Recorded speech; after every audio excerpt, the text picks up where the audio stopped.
Petugas tol Bali Mandara kaptiang status sayaga ngicen ayayahan pinih becik majeng pengendara. Bawinan nenten ngawat tuang macet. Napi malih pungkuran puniki akeh sane ngangen tol santukan wenten proyek underpass.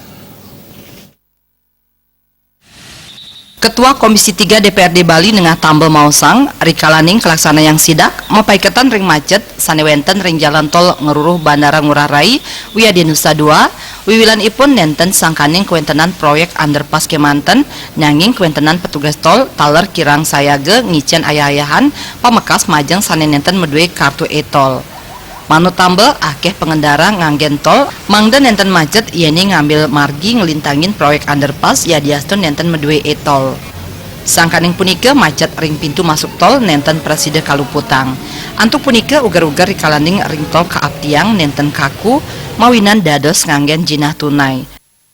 Bahwa satu pintu tol, nomor dua proyek underpass. Di pintu tol ada masalah-masalah yang klasik sebenarnya, hanya kurangan masalah human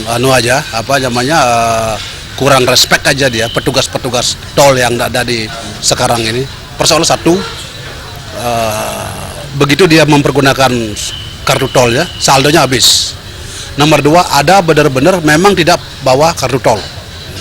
Nah, terhadap kejadian-kejadian yang begini, mestinya petugas tol yang ada di situ itu sigap. Apapun itu, karena tidak bisa diputar lagi. Dia sudah masuk tol dan harus diselesaikan cepat, dilayani cepat. Macet ring genah pariwisata muali akeh kebausang krame, saking makudang-kudang galah sane sampun lintang, sa kaosahang Presiden ngaunang pariwisata Bali. Jaya Kusuma, Bali TV.